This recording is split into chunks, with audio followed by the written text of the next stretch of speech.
되시니라. 아멘. 네, 오늘은 믿음의 공동체라는 제목을 가지고 함께 말씀을 나누려고 합니다. 오늘 본문은 오순절 성령 강림 사건 후에 교회 공동체에 일어난 일을 기록하고 있습니다. 베드로의 설교로 인해서 많은 사람들이 주님 앞에서 회개하는 역사가 일어났으며 세례를 받는 신도들이 많이 나타났습니다.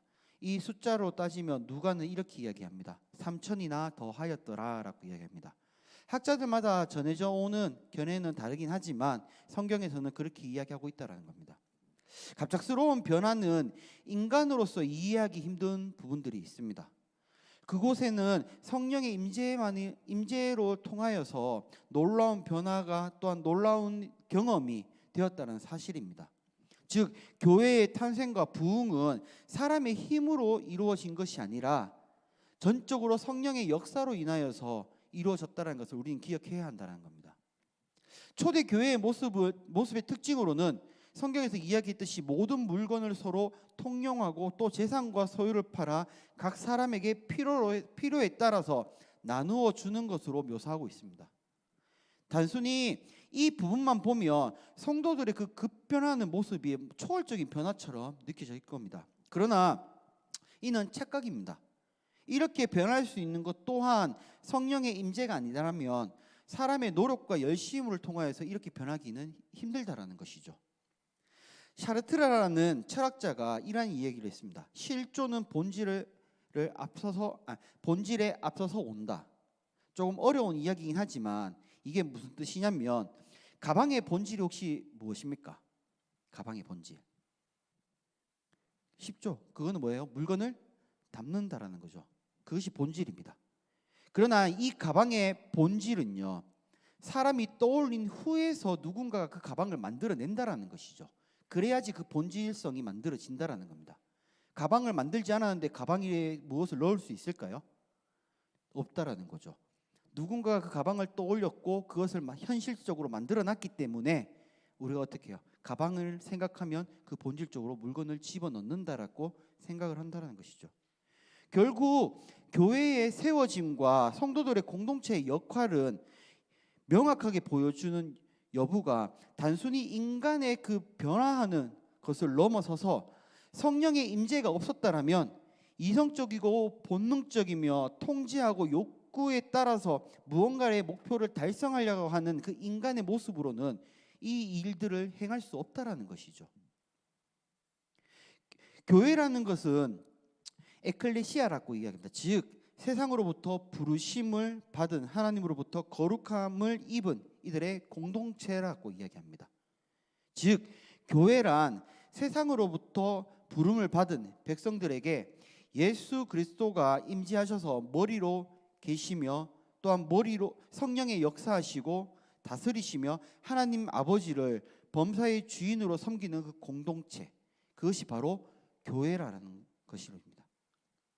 지금은 많은 논란을 일으키고 있는 장본이긴 하지만 미국 타임에서 선정해서 100인에 들 정도로 유명한 사람이 있습니다.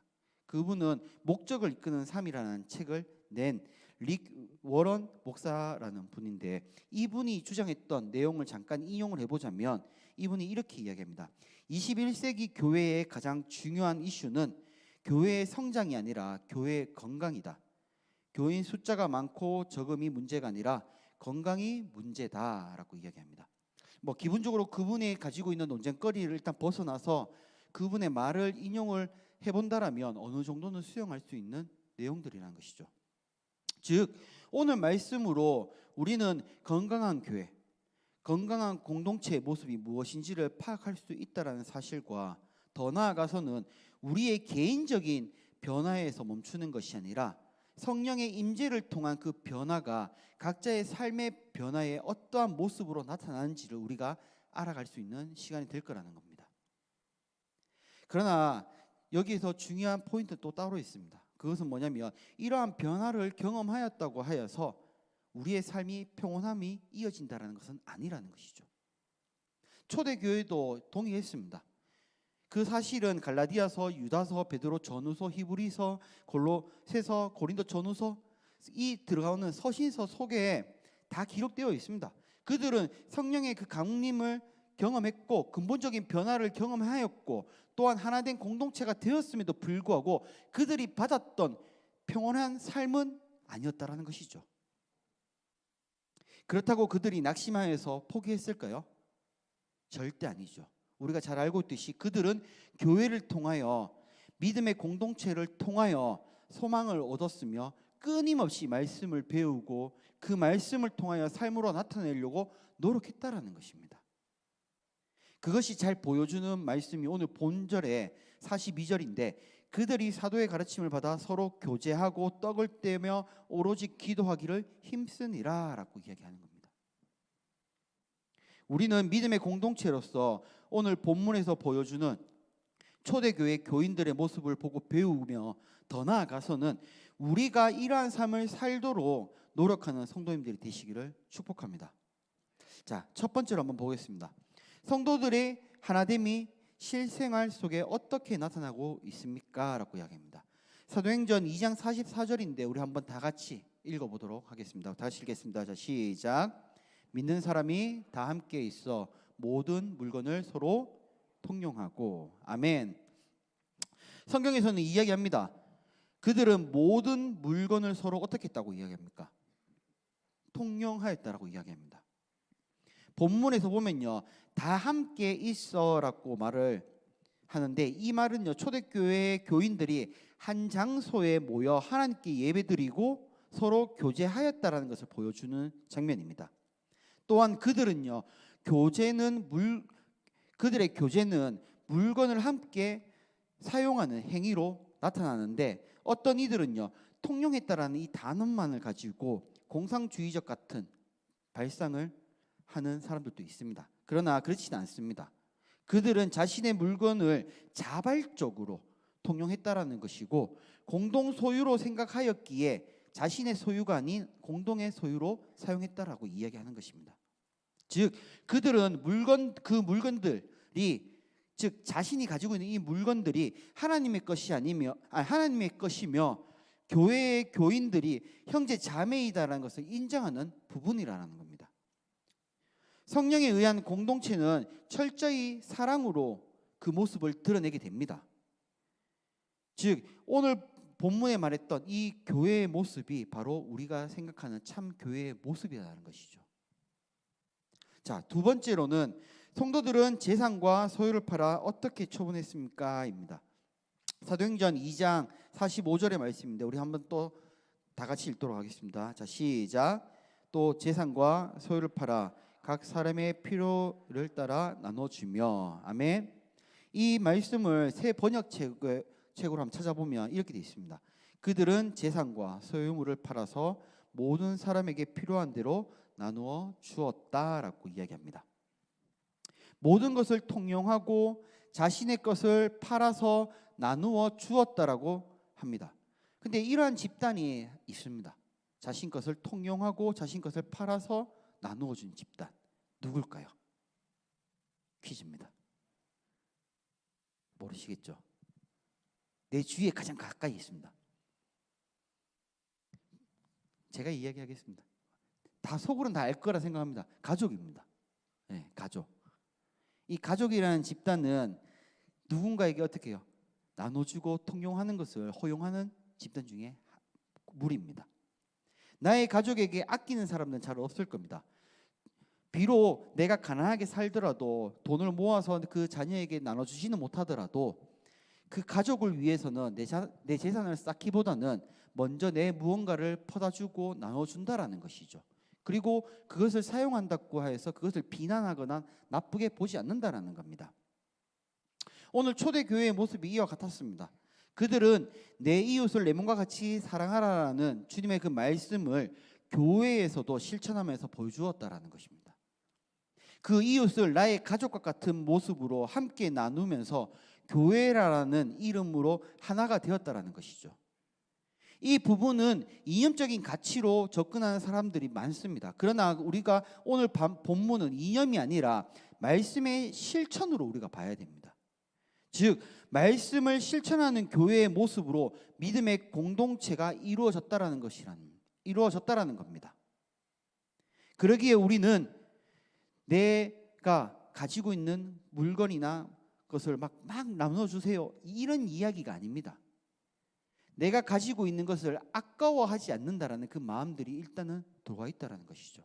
더 나아가서는 내 이웃들을 위해서, 내 주위에 있는 성도들을 위해서 그것을 사용함에 있어서 그것이 어떻게 됩니까? 하나님의 것임을 내가 인정하고 자연스럽게 그 이웃들에게 사랑을 보여준다라는 것입니다.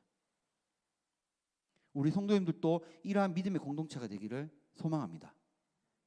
세 번째로는 성도들이 날마다 마음을 같이하여 무엇을 하기에 힘썼습니까? 입니다. 사도행전 2장 46절인데 우리 한번 다 같이 읽도록 하겠습니다. 시작. 날마다 마음을 같이하여 성전에 모이기를 힘쓰고 집에서 떡을 떼며 기쁨과 순전한 마음으로 음식을 먹고. 아멘. 그들은 날마다 한 마음으로 성전에 모이기를 힘썼다라고 이야기합니다. 성전은 그들이 하나님께 예배드릴 수 있는 장소가 되었습니다.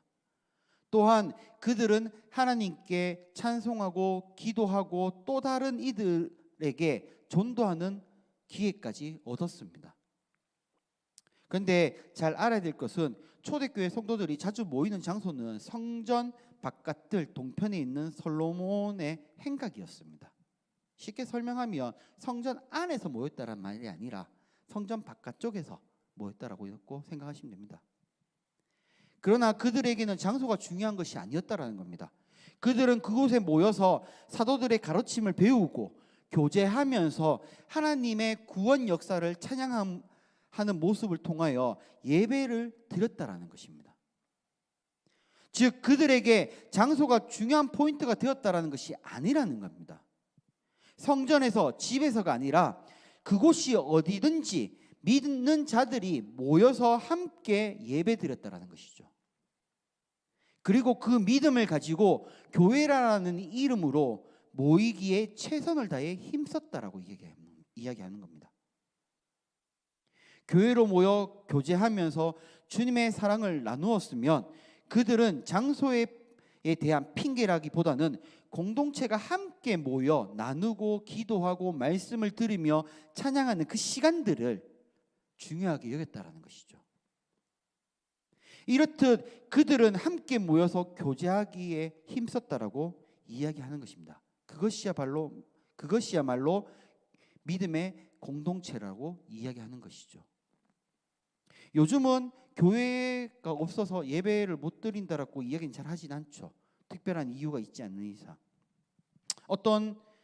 예전에 제가 사역했던 어떤 교회의 지휘자분은 본인이 이런 얘기를 했습니다. 본인은 길 가다가 교회만 모이면 무조건 들어간답니다.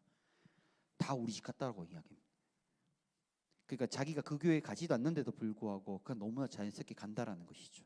근데 그분이 하는 이야기가 가면 항상 외면 받는다고 합니다. 그분이 받는 외면이 그겁니다. 어떻게 오셨어요? 이 말이 너무나 섭섭하다라는 것이죠. 나는 이 교회가 좋아서 왔는데, 그렇게 느낀 사람들도 있다라는 것이죠. 그러나 우리는 어떻습니까? 모이기에 힘쓰는 것에 대해서 우리는 어려워하고 힘들어한다는 겁니다. 만약에 오늘 성경의 말씀처럼 모이는 것으로 끝났다라면, 그리고 모이는 것에 힘쓰는 것으로만 끝났다라면 세상에서 보여지는 친목 모임과 단체 모임에 대한 것과 별반 차이 없이 보여질 겁니다. 성도는 교회가 되어서 하나님을 찬양하고 예배하며 그것을 통해 또 믿음의 공동체를 이루고 또한 교제를 나누며 더 한 발짝 나아가서는 내 이웃을 내 몸과 같이 사랑하라는 그 말씀을 실천해 나가야 된다는 것이죠. 그래서 마태복음 22장 37절에서 40절의 말씀에 보면 이렇게 이야기를 합니다. 예수께서 이르시되 내 마음을 다하고 목숨을 다하고 뜻을 다하여 주 너의 하나님을 사랑하라. 이것이 크고 첫째 되는 계명이니 둘째도 그와 같으니 내 이웃을 내 자신과 같이 사랑하라 하셨으니 이 두 계명이 온 율법과 선지자의 강령이니라. 아멘. 믿으십니까?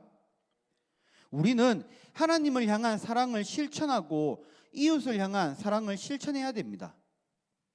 교회된 우리는 신령과 진정으로 예배함으로써 하나님을 향한 사랑을 실천해야 하고, 예수 그리스도의 사랑으로 이웃을 사랑할 줄 알아야 된다는 겁니다.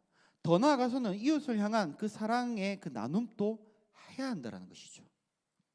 이것이 바로 교회된 내가, 교회된 우리가 해야 할 일이며 믿음의 공동체가 해야 할 일이라는 겁니다. 우리는 믿음의 공동체로서 무엇을 해야 할까요? 교회는 예배하는 곳입니다. 당연한 것이죠. 또한 하나님의 사랑하는 그 믿음을 가진 공동체들이 모여서 예배드리고 찬양하고 기도하는 곳이기도 합니다. 더 나아가서는 믿음의 공동체가 모이기에 힘쓰는 장소 중에 하나이기도 합니다. 더 나아가서는 하나님의 말씀을 실천하고 이웃을 사랑해야 하는 곳이기도 합니다. 그런데 우리는 그 믿음의 공동체로서 무엇을 하고 있냐라는 것이죠. 만약에 모이는 것에만 힘쓴다라면 아까 전에 이야기했듯이 우리는 세상에 모여지는 그 단체적인 모임과 별반 차이가 없습니다. 교회가 존재하는 이유가 명확하기 때문에 우리는 그 명확한 이유에 따라서 행동하고 실천해야 하는 것입니다.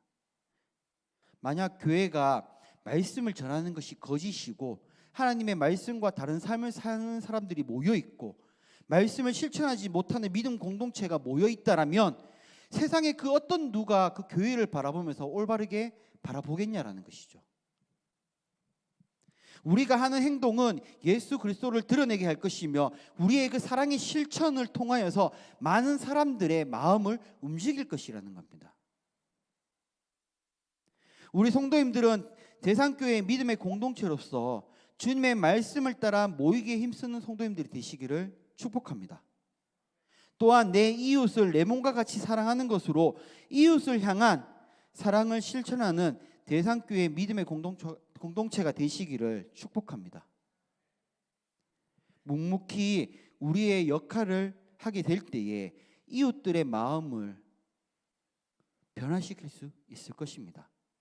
더 나아가서는 대상교회 이 우리의 그 성도님들의 믿음의 공동체가 함께 모여서 보여지는 그 예수님의 그 모습을 많은 이웃들이 그것을 보고 배운다라면 이 대상교회로 많은 분들을 이끌어 주실 것이며 그를 통하여 더욱더 큰 부흥이 일어날 것이라 믿습니다. 그러기에 우리 성도님들의 그 공동체의 모습 속에 모임에만 집중하기보다는 그 모임을 통하여 정말 온전히 이웃을 사랑하는 모습을 드러내는 공동체가 되기를 축복합니다.